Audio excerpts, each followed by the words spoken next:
Imagine this. It's July 1518. You're in Strasbourg, a bustling city in what's now France but was then part of the Holy Roman Empire. A place so medieval it still smells like wood smoke and questionable cheese. The sun is blazing. The streets are narrow, and people are sweating under wool clothing because, apparently, linen was for the rich. Life is ordinary, until a woman steps into the street and starts dancing. At first, no one thinks much of it. Maybe she's celebrating something, a good harvest, a new baby, or finally finding bread that isn't 80% sawdust. But she doesn't stop. Minutes turn into hours, then the hours turn into days, and by the end of the week, dozens of people have joined her. They dance without music, they dance without joy. They dance as if possessed by something they can't name.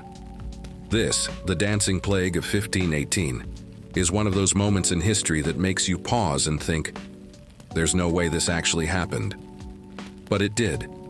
Hundreds of people literally danced until their feet bled, and in some tragic cases, until they died.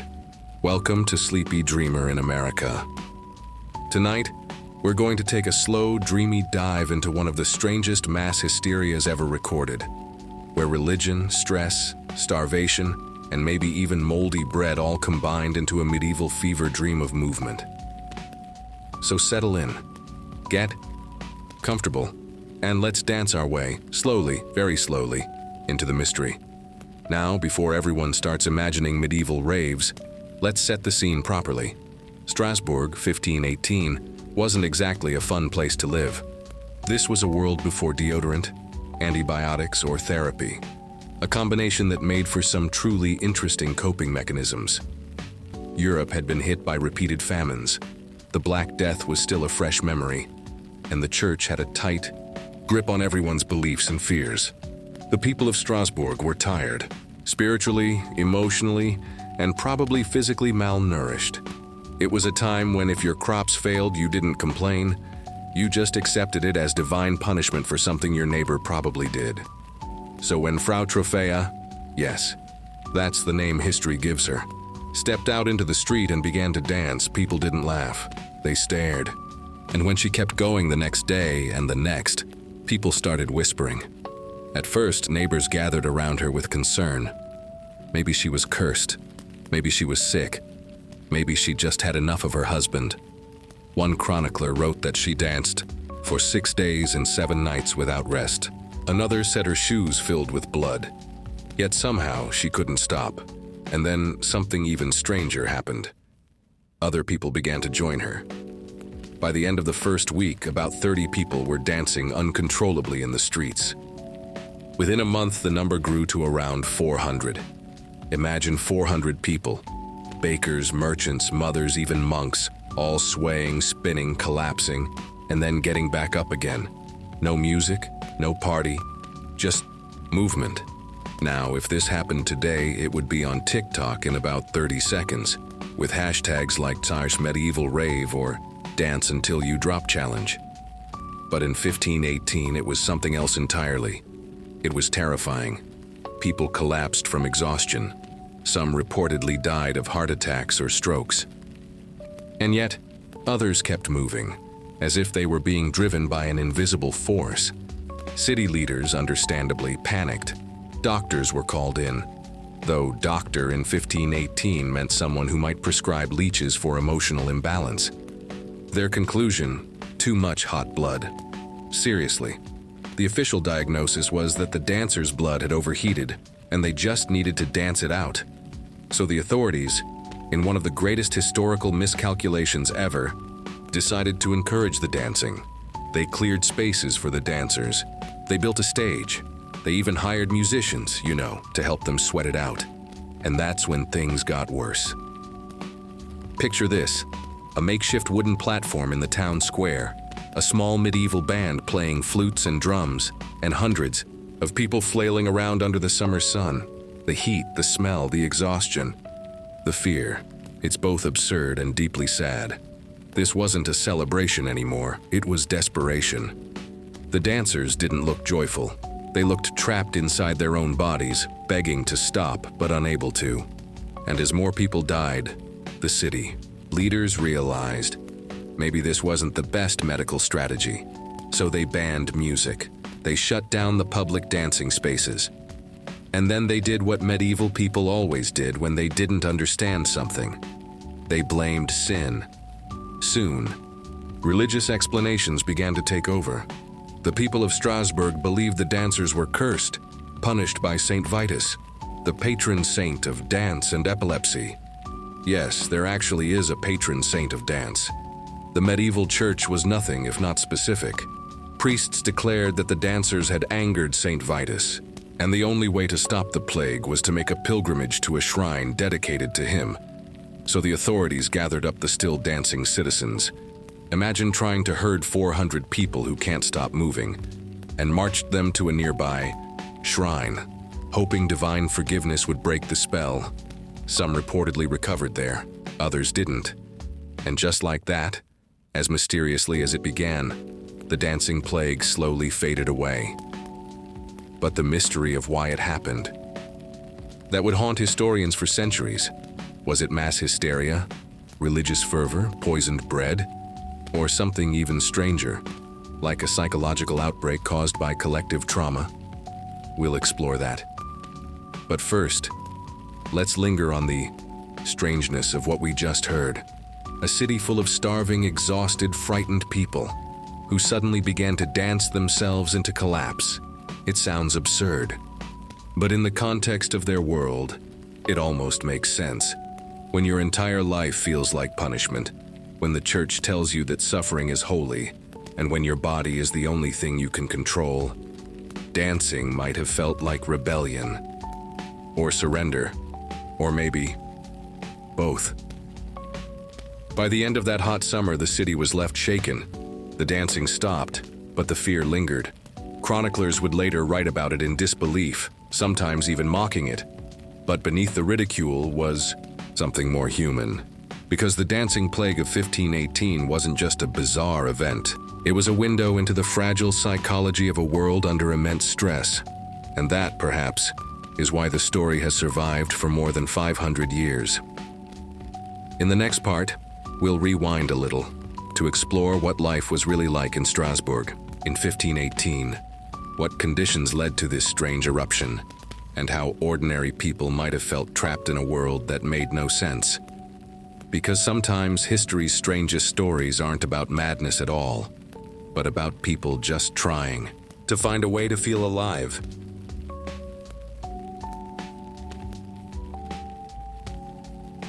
Before hundreds of people started dropping sick beats on cobblestone streets, Strasbourg was already dancing to another rhythm, the rhythm of suffering. It was 1518.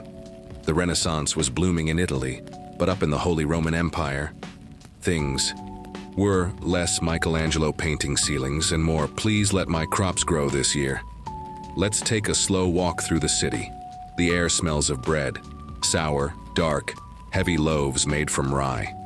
But there's also that other smell: sewage, sweat, and despair. You see, medieval cities didn't have plumbing. The streets were narrow and lined with half-timbered houses that leaned like gossiping old ladies. And the gutters, they ran with things best left undescribed before bedtime. Strasbourg was a proud city, though, a free imperial city.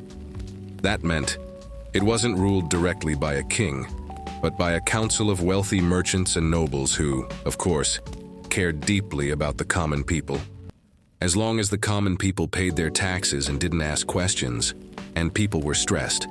Famines had hit the region again and again.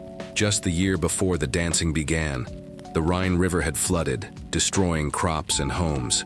Prices of wheat and rye, their main food staples, skyrocketed. So what did people eat? Whatever they could find. Moldy grain, spoiled bread, sometimes even weeds. And that's where one possible culprit sneaks in. Some historians believe the dancers might have been poisoned, not by intention but by nature. A toxic fungus called ergot often grew on rye in wet conditions. It produces hallucinations, spasms, and convulsions, symptoms eerily similar to what those dancers experienced. In other words, the good citizens of Strasbourg might have had their own accidental trip centuries before anyone invented Woodstock. Imagine it. Hungry, stressed, deeply religious people, all consuming tainted bread. A few begin twitching, convulsing, dancing, and suddenly, a city's collective anxiety finds a rhythm. It's a chilling thought, and yet not the only explanation. To understand why the dancing spread so fast, you need to understand how belief worked in 1518. In medieval Europe, faith wasn't a personal choice. It was the air you breathed. God wasn't up for debate. Sin, miracles, demons, these were everyday realities. And fear was the most powerful organizing tool around. If someone got sick, you didn't ask why. You asked, what sin caused it? If someone saw a vision, it wasn't a hallucination, it was divine. And Strasbourg had a particularly deep devotion to Saint Vitus, that patron saint of dancers, epileptics, and nervous disorders. It was believed that if you angered him, he could curse you to dance uncontrollably. So when Frau Trophea started dancing, and others joined her, it wasn't random. It was narrative. It fit the people's understanding of the world. They didn't see a medical problem. They saw a spiritual one. They believed the plague wasn't just an illness, it was a warning. Now let's step into the mind of a medieval Strasbourger. You've been through famine. You've buried friends from disease. You're starving, scared, and constantly told by priests that your suffering is deserved. Every Sunday you kneel in a cold church while the preacher warns that sin is everywhere. In laughter, in laziness, in thinking too much. Your life is small, and the world feels enormous. Every thunderstorm feels like divine anger. Every shadow might hide a curse. And one day someone starts dancing in the street. You watch them move, endlessly, helplessly, and something inside you clicks. You feel the same pressure, the same fear, the same exhaustion. And maybe, just maybe, your body joins in. Not because you want to, but because for the first time in forever, it feels like something makes sense. Mass hysteria, or as psychologists now call it, mass psychogenic illness, thrives in those conditions. It's when shared stress, fear, or trauma gets expressed physically. It's happened many times throughout history. In the Middle Ages alone, there were multiple dancing plagues across Europe, in Germany, in the Netherlands, even in Switzerland. But Strasbourg's outbreak was the biggest and the best documented. The logic of hysteria is fascinating. It's not madness. It's the mind's way of saying, I can't take this anymore, through the only language it knows, the body. For people who lived under religious terror, physical suffering felt spiritual. For people who had no control, movement was control. And so one dancer became 10. 10 became 50. 50 became hundreds. The streets turned into something halfway between a sermon and a nightmare. City officials didn't know what to do. At first, they consulted physicians. Remember, this was pre-psychology, pre-germ theory, pre-anything sensible. Doctors looked at the dancers and declared, their blood is too hot. That was an actual medical opinion in 1518. They believed that the only cure was to let the dancers keep going until their bodies cooled down. So they cleared spaces in the town square, built stages, and even hired bands. It's possibly the only time in history that the solution to a deadly epidemic was more cowbell. Imagine being a musician in that moment. Yes, Herr Doctor, you want me to keep playing while they collapse? Absolutely, can do. And play they did. But instead of curing the dancers, the music made the frenzy spread even faster. People who weren't affected before started joining in. Some out of fear, some out of compassion, and maybe some just caught up in the emotion of it all. Soon, hundreds were moving in a grim parody of joy, a medieval flash mob from hell. The city council eventually realized this wasn't working. They banned dancing and music and shifted from medicine to religion. Priests were brought in to purify the town. They said Saint Vitus was angry, and his curse was on Strasbourg. The only way to appease him was through penance. So the dancers were rounded up and taken to a shrine dedicated to Saint Vitus in the nearby town of Saverne. It must have been a haunting sight. A procession of trembling, exhausted people, escorted by priests, still jerking and twisting as they stumbled through the countryside. At the shrine, they were given crosses, holy water, and red shoes, dyed and blessed, symbols of purification. Many reportedly recovered after that. Others didn't. And slowly, quietly, the dancing stopped. For most people, that would have been the end of it. But for historians and scientists, it was just the beginning.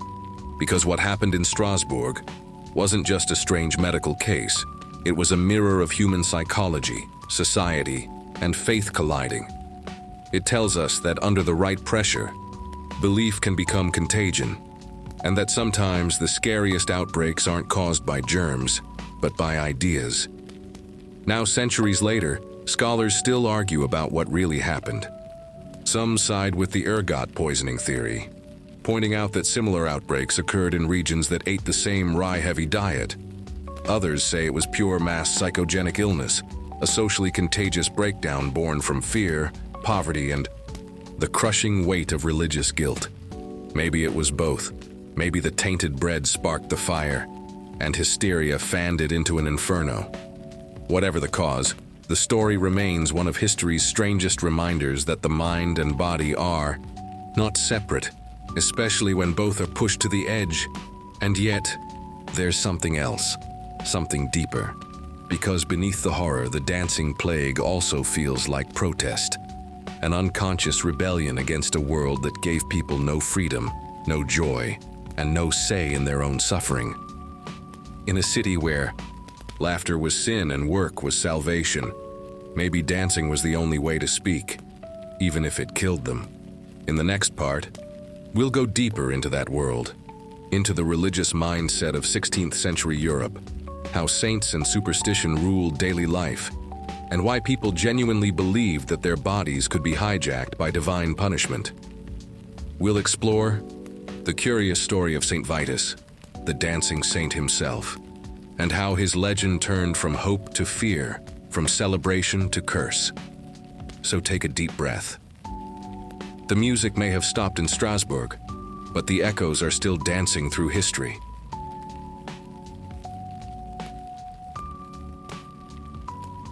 When the people of Strasbourg began to dance themselves into exhaustion in the summer of 1518, they didn't think they were sick. They thought they were cursed, and not just by anyone, by Saint Vitus, the medieval saint who somehow became the divine patron of dancers, actors, and those who couldn't stop moving. Now, it might sound strange to have a patron saint of dancing, but this is medieval Europe, where there was a saint for everything. Travelers had Saint Christopher, farmers had Saint Isidore, lost things had Saint Anthony, and nervous breakdowns.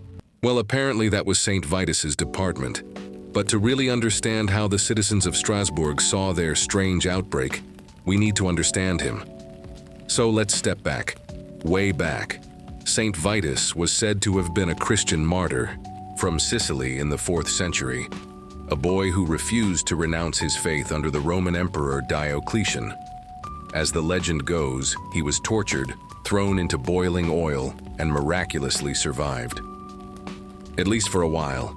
He became associated with protection from epilepsy, nervous disorders, and uncontrollable movements because of stories that people healed after praying to him. Over time, those convulsions that he supposedly cured became known as Saint Vitus's dance. And yes, that's actually where the medical term for a nervous disorder, chorea sancti vitae, comes from. In medieval Europe, this wasn't metaphor. People genuinely believed that Saint Vitus could curse or cure with a flick of divine will. And like all good medieval saints, his power was unpredictable. He could heal your shaking hands, or make them shake forever. He could grant blessings, or demand penance. He was both protector and punisher, comfort and curse. You never quite knew which Vitus you were getting. By the 15th and 16th centuries, pilgrimages to Saint Vitus shrines were common. People suffering from seizures, tremors, and mysterious fits would travel long distances to dance, sing, and pray for healing. Yes, dance. That's the irony here. The act that was supposed to honor Saint Vitus, joyful, ritual dancing, somehow became over time the very thing people feared. When the Strasbourg dancers appeared, people didn't see random convulsions. They saw Saint Vitus collecting debts. So when the church declared that the only cure was to march the dancers to his shrine, it wasn't superstition, it was policy. The logic went like this: you angered the saint, you danced, you apologized. At his shrine, he forgave you. You stopped dancing. Simple if you lived in a world where divine intervention was part of the weather forecast. Let's take a moment to appreciate just how differently people thought back then. Today, we see illness as biology. Back then, illness was morality. A fever might mean bad air, sure, but it might also mean you cheated at market or skipped confession. Medieval Christianity was less about love and more about endurance. You weren't supposed to feel happy. You were supposed to feel guilty, and guilt was everywhere. The church taught that sin wasn't just what you did, it was who you were. Every thought, every temptation, every idle moment could be weighed against you in the cosmic scales. Add famine, plague, and the occasional war, and you get a civilization that woke up every morning asking, "What did I do to deserve this?" So, when something as absurd as hundreds of people dancing uncontrollably happened, the answer was ready-made. We angered God, or one of his subcontractors. Now imagine how this belief would spread. You see your neighbor dancing in agony. You hear the priest say it's divine punishment. You feel the same weight of sin pressing on your own chest. Your legs tremble, your heart races, and before you know it, you're moving too. It's not that you're catching a disease, you're catching belief, and belief is contagious. This is one of the eerie truths of the dancing plague. The more people believed it was real, the more real it became. Fear spread like fire, and the church, instead of calming it, often fanned the flames. Sermons warned people of Vitus's wrath. Relics were paraded through the streets. Holy water was splashed on exhausted dancers like medieval crowd control. The result? Even more panic, even more movement. It's easy for us centuries later to laugh. But for them, this was deadly serious. Every step, every spin, every collapse was a conversation with heaven. Let's pause the theology for a second and remember the human part. These dancers weren't lunatics. They were people, bakers, mothers, cobblers, kids, trapped in a mental and social system that left them no space to breathe. Imagine working endless hours for bread you can't afford, while priests tell you your suffering is noble. Imagine living in a city where every bad harvest is a divine message, and every sneeze could be a sin. After years of fear, maybe dancing until you drop feels liberating. Maybe for a brief moment it's not about punishment at all. It's about release. One medieval chronicle even described the dancers as entranced with delight and horror. A perfect phrase for what it must have felt like to be both victim and participant in your own undoing. Because that's what the dancing plague really was, a paradox of joy and suffering, faith and fear. Now let's talk about the church's PR department during all this. The clergy were in a tough spot. If they said the plague was physical, it meant they didn't understand God's will. If they said it was spiritual, it meant they were failing to control their flock. So they improvised. They allowed the musicians, until that made things worse. They banned the dancing, until that didn't help either. Then they went all in on Vitus. A holy shrine near Saverne was dedicated to him, complete with relics, candles, and prayers for the afflicted. The dancers were led there in processions, sometimes carried, sometimes dragged, still jerking and twitching. There, priests prayed over them, sprinkled them with holy water, and in some cases, fitted them with blessed red shoes. Yes, red shoes, because apparently, if you're cursed to dance yourself to death, you might as well do it fashionably. It's unclear whether those pilgrimages worked. Some chroniclers said they did, that the curse lifted. Others said the dancing slowly died out on its own, as the weather cooled and panic subsided. But in either case, the church declared victory. Of course they did.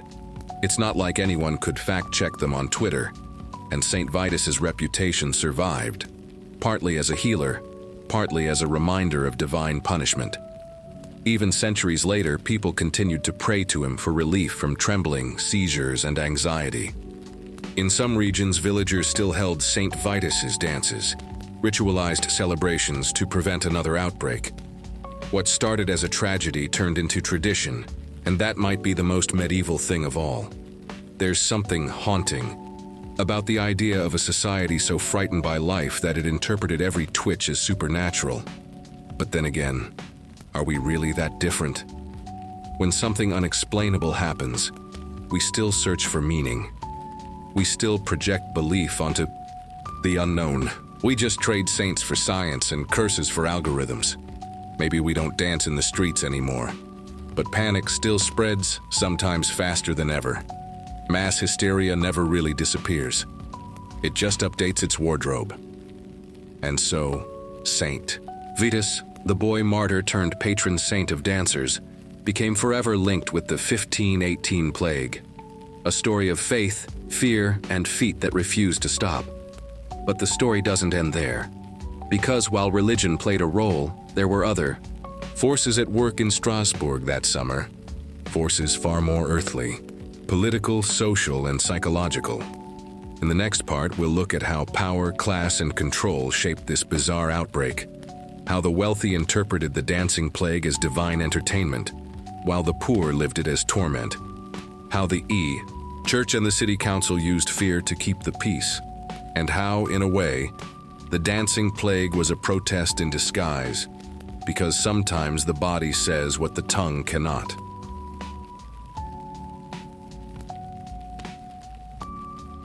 When you picture the dancing plague of 1518, you probably imagine chaos.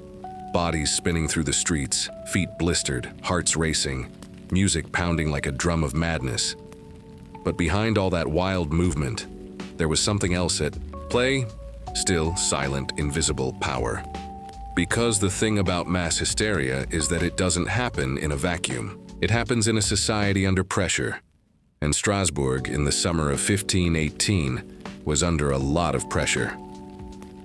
Let's rewind the lens a little and look at who was running this medieval city. Strasbourg was a free imperial city, which meant it technically answered only to the Holy Roman Emperor. But in practice, it was run by a small council of wealthy merchants and nobles. Think of them as a medieval homeowners association, but with more swords and less accountability. These elites controlled trade, taxation, and justice.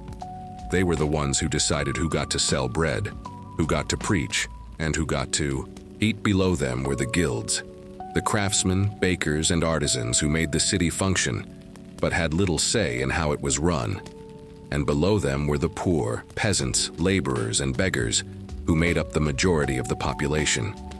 1518, tensions between these classes were rising. Food prices were high, taxes heavier, and rumors of divine punishment were spreading faster than the bread itself. In other words, the city was a pot waiting to boil over. And then, the dancing began. At first, the city council didn't know what to do. Their first instinct, of course, was to control the narrative. They hired physicians to examine the dancers. The doctors, as we've said, diagnosed it as overheated blood. A convenient explanation, one that blamed the body, not society. Because if the problem was medical, the council didn't have to answer uncomfortable questions. Questions like, why are people starving? Why are they so desperate that they dance themselves into collapse? Much easier to say, they just need to cool down. So the council built that famous stage, hired musicians, and ordered the dancers to keep moving, all under the assumption that this was a curable physical affliction. In other words, they turned a crisis into a performance. Picture the scene from their perspective. The wealthy standing on balconies, watching as hundreds of exhausted townspeople twist and convulse in the streets below. It must have looked like divine theater, a moral lesson unfolding in real time. And for the council, it was a perfect distraction. While the poor danced, they weren't rebelling. While they collapsed, they weren't questioning. The dancing plague became, for a few weeks, a strange kind of social pressure valve.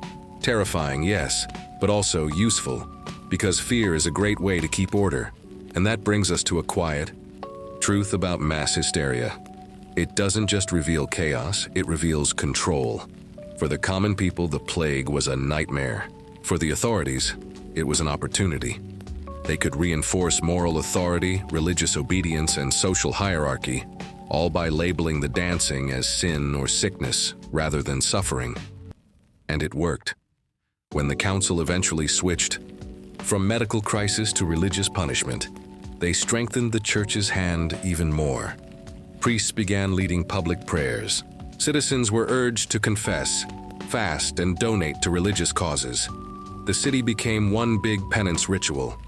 It's here that history gets darkly ironic, because while hundreds danced themselves to exhaustion, the same council members who claimed to serve God were hoarding grain, raising prices, and tightening laws on the poor. In the official city records, you can still find the ordinances passed that same summer. Rules against begging, against gambling, against idle behavior. Yes, in the middle of an outbreak of uncontrollable dancing, they outlawed idleness. You couldn't make this up. But it wasn't just economic. The dancing plague also exposed the psychological control that religion and politics shared. People didn't just fear St. Vitus. They feared what would happen if they didn't fear him. If you doubted, you sinned. If you laughed, you sinned. If you questioned the priests or the council, well, congratulations, that was probably heresy. So instead, people prayed harder, fasted longer, and whipped themselves in the streets to show devotion. If you think, that sounds extreme, remember? This was only a few decades before the Protestant Reformation.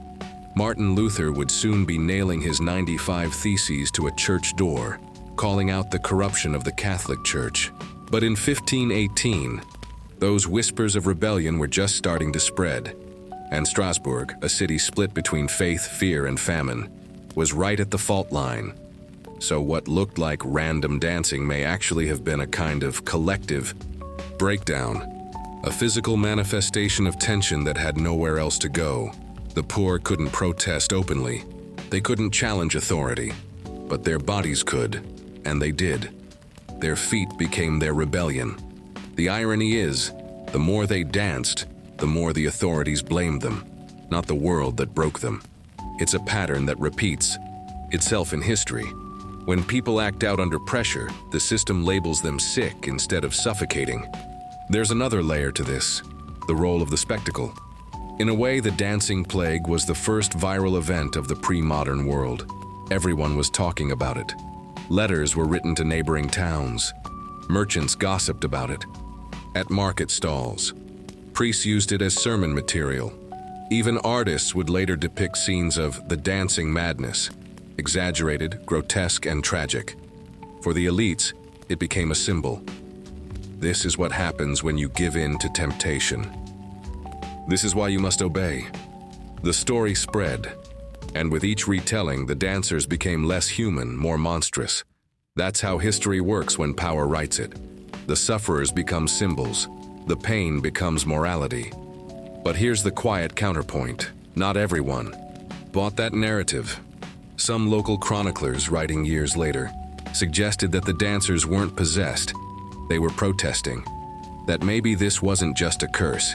It was despair turned physical. That idea, once radical, now resonates with modern historians.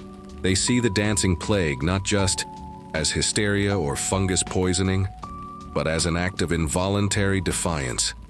A community so crushed by poverty, hunger, and fear that their bodies revolted against reality itself. It's both tragic and strangely beautiful. Think about that for a second. When words failed them, they moved. When hope failed them, they kept going. In a world that punished joy, they danced. And even if it was involuntary, even if it ended in exhaustion and death, it was still, somehow, a kind of human expression. There's something hauntingly poetic in that, because while the powerful watched from balconies thinking they were witnessing punishment, they were actually witnessing pain, real, physical, desperate pain, the kind you can't pray away. By the time the dancing ended, Strasbourg's leaders had learned nothing. They declared the crisis over. They ordered more churches built. and they continued governing exactly as before, as if hundreds of deaths from exhaustion were just a strange chapter in an otherwise ordinary summer.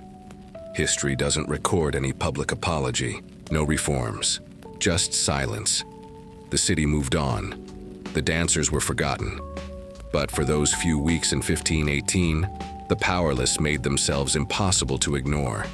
And maybe, just maybe, that was their final victory. In the next part, we'll shift from politics to psychology, exploring how the human mind creates collective delusions, why mass hysteria happens, and how it's still happening today. Just in quieter, subtler ways. We'll look at what scientists and historians think really caused the dancing plague, and how belief, trauma, and biology can make the impossible feel inevitable. So, close your eyes for a moment. Picture those narrow streets again, the clatter of shoes, the echo of drums, the confusion of faith and fear. And remember, sometimes when the world is too much to bear, the body dances what the soul can't say.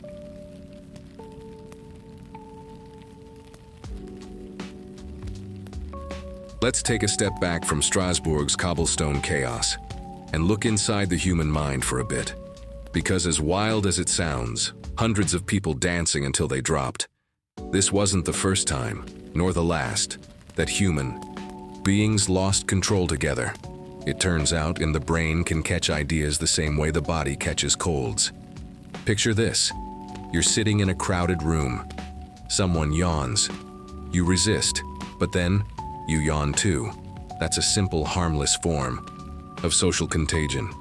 Now imagine that same mechanism, multiplied by hunger, fear, faith, and centuries of superstition.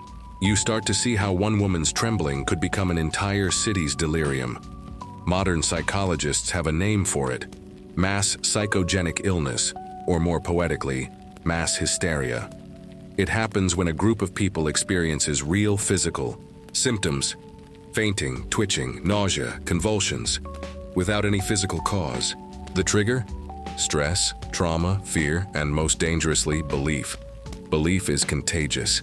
It skips from person to person faster than any germ, and once you believe that something is possible, whether it's divine punishment or salvation, or curse dancing, your body might just agree. So, what exactly could cause hundreds of people to dance themselves to death? Historians have proposed 3 main theories. Let's go through them, slowly, because this part of the story deserves to be savored, like a mystery being solved by candlelight.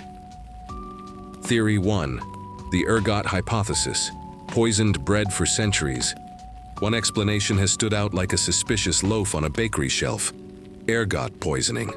Ergot is a fungus that grows on rye and other grains when they get damp. If you eat it, it can cause hallucinations, muscle spasms, and, fittingly enough, uncontrollable convulsions. Sound familiar? It's the same fungus that gave us LSD centuries later. So yes, one theory is that the citizens of Strasbourg were, quite literally, tripping on their bread. Imagine that. You go to buy your daily loaf, and instead of breakfast, you end up on a medieval acid trip. Except instead of music festivals and tie-dye, you get blistered feet and a priest yelling Latin at you. Tempting, but not fun. On the surface, it fits. Bad harvests, damp weather, moldy rye. The symptoms of ergotism, convulsions, hallucinations, mania, match what witnesses described. But here's the catch. Ergot poisoning usually makes people spasm, not dance. It also tends to strike in small clusters, not hundreds at once. And those affected by ergotism are usually bedridden, not twirling through the streets for days on end. So while the fungus theory makes for great dinner conversation, most historians now agree it probably wasn't the bread, which is a relief because otherwise breakfast toast would be a lot more stressful. Theory 2. The religious ecstasy hypothesis. St. Vitus, take the wheel. Then we have the spiritual theory, the idea that this was a form of religious mania, deeply tied to the medieval obsession with saints, sin, and salvation. St. Vitus, as we mentioned earlier, was believed to have the power to curse or cure neurological ailments. If you angered him, your body might betray you. twitching, jerking, or yes, I'm dancing. In medieval Europe, that fear ran deep. People didn't separate body and soul the way we do now. To them, if your leg was shaking, your faith probably was, too. So when Frau Trophea began dancing, her neighbors might have seen not a woman losing control, but a sign from heaven. And if they believed it strongly enough, their own bodies might have followed. That's the chilling beauty of belief. It can turn imagination into motion. Now, to modern ears, this might sound absurd. We think of the mind and body as separate. Thoughts belong up here, actions down there. But science tells us otherwise. Psychosomatic illness is very real. People can faint from stress, break into hives from anxiety, even lose their sight from trauma. So when the people of Strasbourg danced, they might have been caught in a perfect storm of exhaustion, hunger, and religious fear. Their minds overloaded, their bodies acting it out. They weren't crazy. They were human, just very, very overwhelmed. Theory 3, the psychological rebellion dancing as despair. And then comes the third theory, the most haunting one. This one says, what if they danced not because they were cursed or poisoned or hysterical, but because it was the only thing left to do? The summer of 1518 was brutal. Famine, disease, crushing poverty. Families were starving. Children were dying. Every day, people watched their world collapse under the weight of taxes, corruption, and divine silence. So maybe when one woman started dancing, the rest saw in her a kind of release, a way to express all the pain they couldn't voice, a physical scream, a rebellion through rhythm. When words fail, the body takes over. When despair hits a fever pitch, sometimes it looks like joy. That's the dark irony of the dancing plague. It might have been, in its own way, a desperate form of therapy, a movement not toward madness, but toward meaning. Psychologists call this kind of outbreak collective stress response, a shared unconscious way of processing trauma through the body. It's why people cry at the same time during a tragedy, why mobs can turn violent in an instant, why laughter, fear, and panic all spread like wildfire. The mind is wired for empathy, but empathy under extreme pressure becomes contagion. And in 1518, empathy was everywhere. If you zoom out, this pattern repeats throughout history. In 1962, in Tanganyika, modern-day Tanzania, a laughter epidemic broke out among schoolgirls. It started with just 3 girls giggling during class. Within hours, dozens couldn't stop laughing. Soon, the entire school was shut down. No drugs, no toxins, just contagious emotion. In 1983, in the West Bank, hundreds of schoolgirls fainted over rumors of poison gas, but none was ever found. In the 1990s, factory workers in the US experienced mysterious rashes and nausea that vanished once the plant closed. Different centuries, different continents, same brain. When we look at the dancing plague now, it's tempting to think, how primitive. But are we really so different? Today, hysteria spreads not through cobblestone streets, but through screens. One post, one rumor, one viral fear, and suddenly millions feel it. A modern dance played out through scrolling thumbs and racing hearts. The choreography has changed, but the rhythm is the same. Maybe the people of Strasbourg were just the first ones to show us what collective anxiety looks like when it can't hide. Because the truth is, the human mind is brilliant, but it's also fragile. Push it hard enough and it'll find a way to express the pain, even if it means dancing itself to death. So, was it madness? Or was it the body's last attempt to survive in a world gone mad? That question lingers like an echo down the centuries as you drift further into the story. Keep this image in your mind. A crowd of weary souls under a blazing summer sky, moving not to music, but to emotion, to grief, faith, hunger, and hope. Their steps uncoordinated, their faces blank, their bodies trembling, but all united in something ancient and deeply human. The need to feel something when everything else is numb. Maybe that's the secret heart of the dancing plague. It wasn't madness. It was meaning, expressed through exhaustion. In the next part, we'll explore how the world reacted, how news of the dancing mania spread across Europe, how it morphed into art, myth, and moral warning, and how later generations used it as a mirror for their own fears. We'll also talk about how it finally stopped, and what that ending tells us about faith, control, and human resilience. So breathe in slowly. Let the image of Strasbourg fade for now. The cobblestones cooling, the echo of feet slowing down, and as the night deepens, remember, sometimes the strangest things we do are just ways of remembering that we're alive.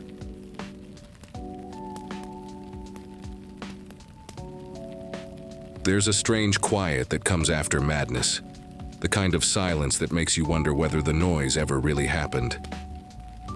That was Strasbourg in late summer, 1518. The cobblestones that had echoed with endless footsteps were now still. The air, once thick with drums and shouts, now held only the faint rustle of prayer. The dancers were gone, carried away, buried, or simply too weak to move. And what remained was a question. What was that? The city council, for one, seemed eager to pretend it hadn't happened. After the pilgrimage to the shrine of Saint Vitus and the so-called miraculous cures that followed, officials declared the crisis over. They issued a few more, ordinances about public decency, tightened religious observance, and quietly moved on. No public memorials, no medical reports, just paperwork, dust, and denial. Because admitting the truth, that the city itself had somehow gone mad, was too dangerous, too shameful. It's always easier to label the symptom than face the cause. But memory, like grief, doesn't listen to authority. Stories began to circulate, whispered in taverns, preached in churches, scribbled in margins of manuscripts. Each retelling added something new. A miracle here, a punishment there, a cursed song, a demonic vision. The facts blurred into fable. And soon, the dancing plague of Strasbourg became a kind of medieval morality play. In some versions, it was divine punishment, God's wrath for sin. In others, it was Saint Vitus testing the faithful. A few even said it was the devil himself, playing a pipe that no one could resist. Artists later depicted it like a grim carnival. Lines of peasants whirling through towns, hands raised, eyes vacant, as demons danced beside them. One 16th century woodcut shows women twirling in the street while skeletons beat drums in the background, a perfect metaphor for joy and death intertwined. And just like that, history became myth. It's interesting. Once the dancing stopped, the imagination started. Because what terrified people most wasn't just the madness, it was how recognizable it was. They saw themselves in it, the same fears, the same exhaustion, the same desire to be free, even for a moment. The dancing plague became a mirror, showing Europe what it looked like when the mind finally cracked under the weight of its own beliefs. But the story didn't stay in Strasbourg.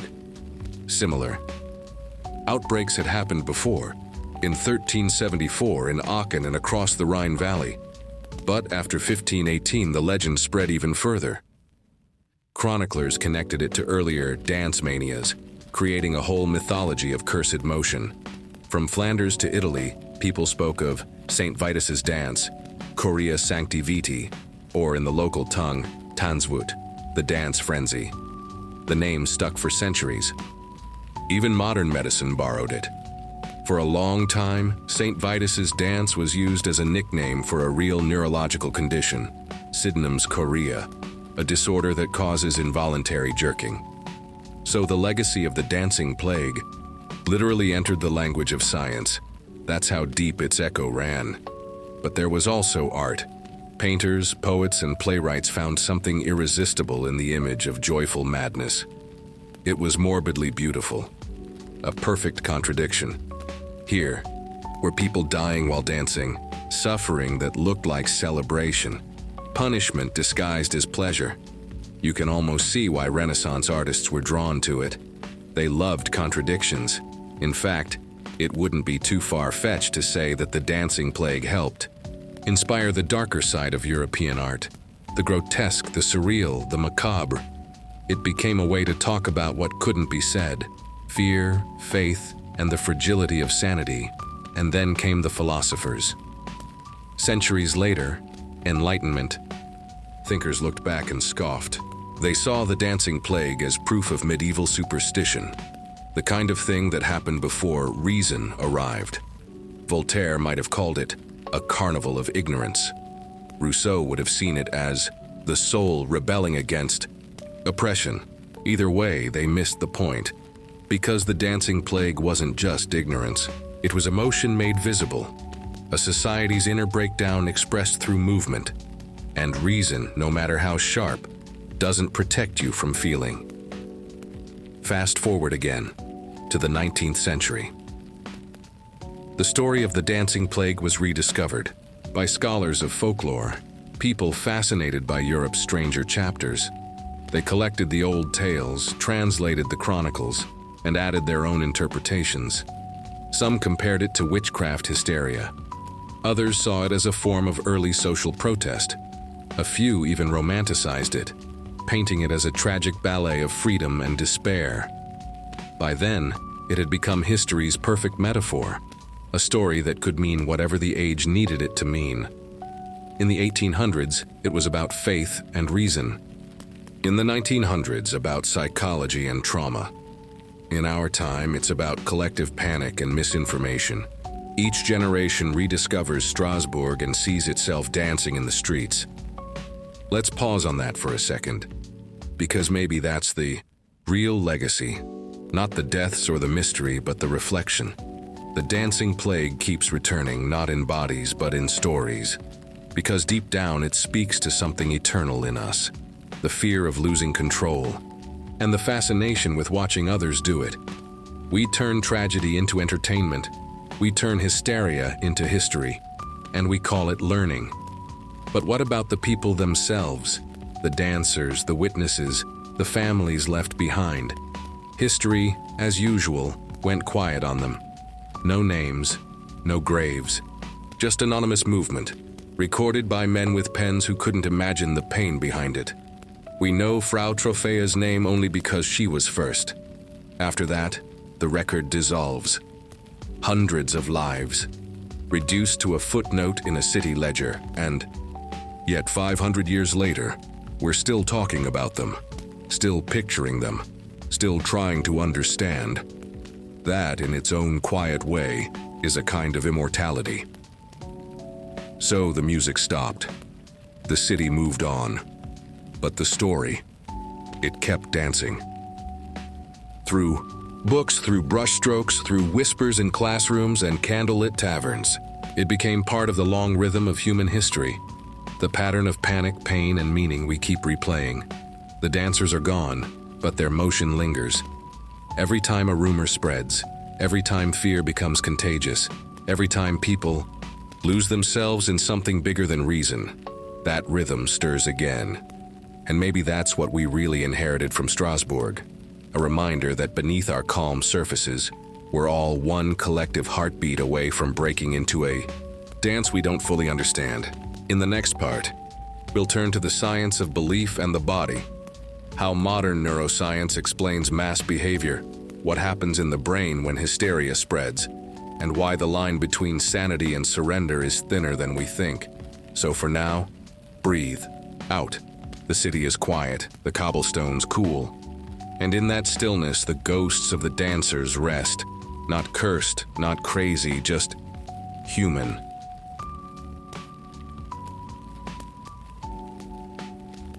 Let's step out of Strasbourg for a moment and into the mind itself, because while the streets have long gone silent, the real stage, the one where this entire story unfolded, was inside the human brain.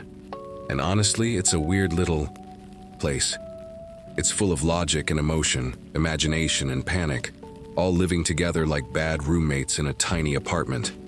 Most days they tolerate each other, but sometimes, especially when the rent is fear, they start throwing furniture. That's when things get strange. So, what exactly happens when an idea becomes an experience? When a belief is so powerful that the body starts acting it out? Neuroscience has an answer, and it's both fascinating and a little unsettling. When you believe something strongly, Say that you've been cursed or blessed or infected.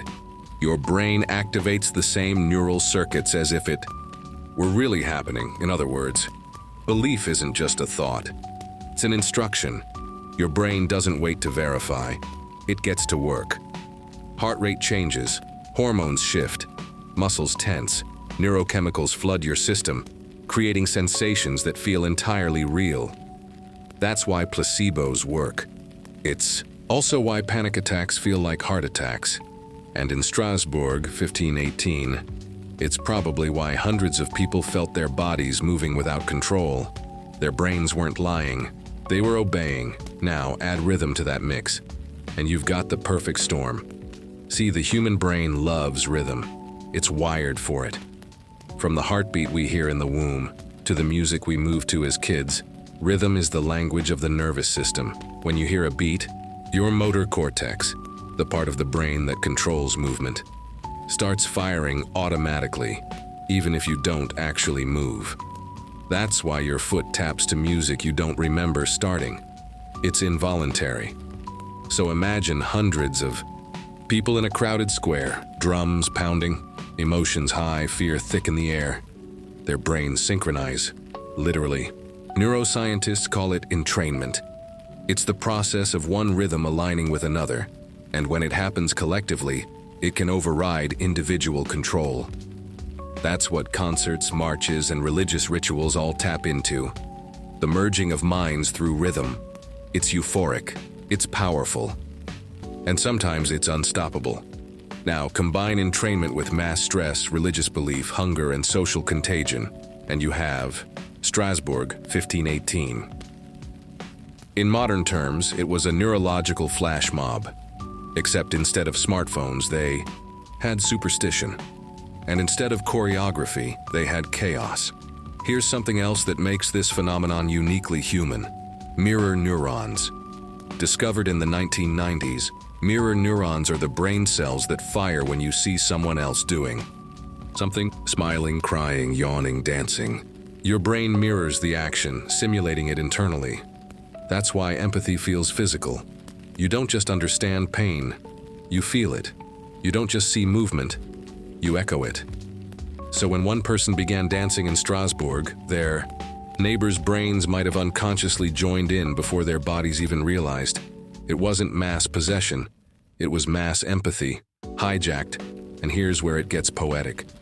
The same mechanism that allows humans to connect, to care, to love, is the one that can drive us into hysteria. Our empathy, when overloaded, becomes contagion. Our belief, when overstimulated, becomes behavior. And our need to belong, when desperate, becomes surrender. The line between understanding and becoming is paper thin. It's how revolutions start, how mobs form, how people faint at concerts, or fight over rumors, or, 5 centuries ago, dance themselves to death. It's humbling, isn't it? We think of ourselves as rational creatures governed by thought, but at our core, we're rhythmic animals, emotional, imitative, endlessly responsive to each other's energy. In other words, the mind doesn't just live in the head, it lives between us. That's what makes mass hysteria so haunting. It's not madness contained in one person. It's madness shared, synchronized, amplified, until no one remembers who started it. Modern neuroscience calls this collective emotional resonance, the phenomenon where a group's emotions feed off each other in real time, creating a feedback loop that grows exponentially. It's like yelling into a canyon and hearing your own voice shout back, louder, distorted, and somehow not entirely yours. That's what happened in Strasbourg. A feedback loop of fear, belief, and motion. The brain's own echo chamber, centuries before social media perfected the concept. And speaking of social media, let's be honest, we still do this. We might not dance ourselves to death, but we doom scroll ourselves into anxiety. We binge outrage instead of bread. We join digital mobs, chanting through screens instead of streets. The medium changed, but the mind didn't. Every viral panic, every mass trend, every global wave of emotion online, it's just another version of the same old rhythm. We've traded drums for dopamine notifications, but the melody? Still the same.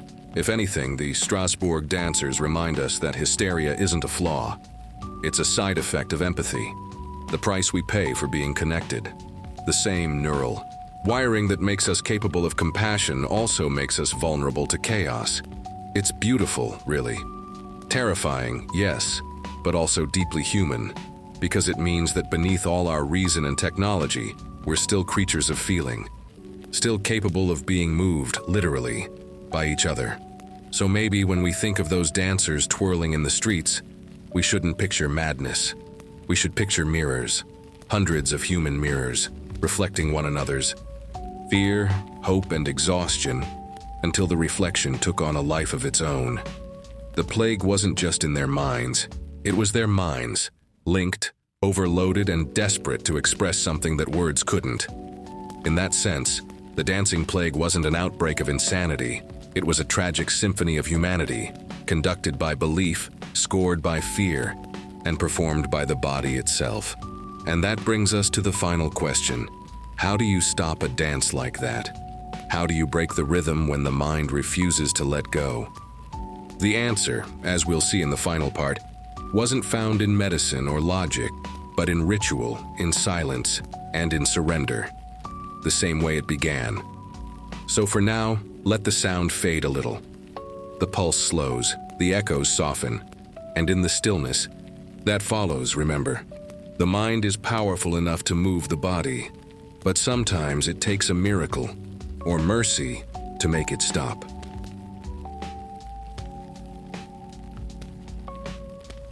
By late summer of 1518, the music in Strasbourg had finally begun to fade.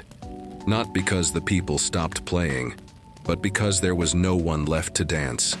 Some had collapsed and never risen, others had fled the city, and those who remained were shadows of themselves, trembling, hollow, and half aware, like puppets whose strings had been cut. The dance was ending, but the question remained. How do you stop something that never really started?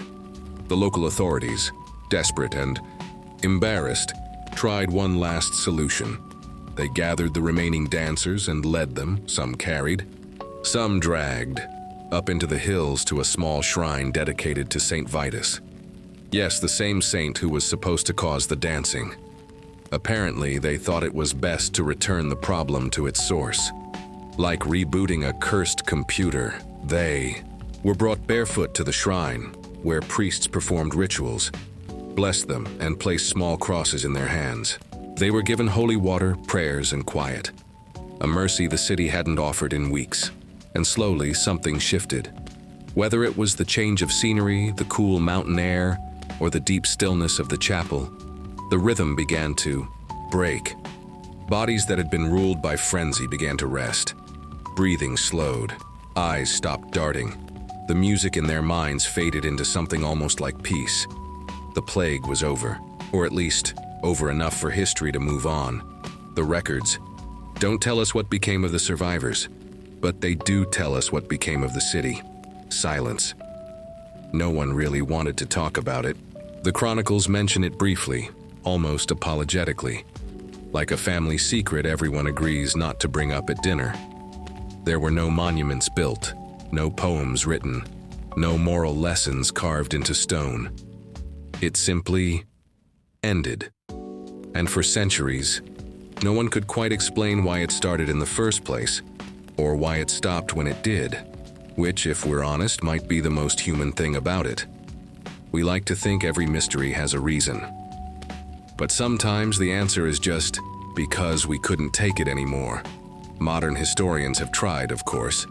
Some say it was ergot poisoning, a hallucinogenic fungus that grows on damp rye bread. It can cause spasms, visions, and convulsions. Basically, medieval LSD, minus the playlist. But that theory doesn't quite fit. Ergot poisoning usually kills quickly. It doesn't sustain a month-long dance party. Others say it was mass psychogenic illness, a kind of shared stress reaction, amplified by famine, disease, and fear of divine punishment.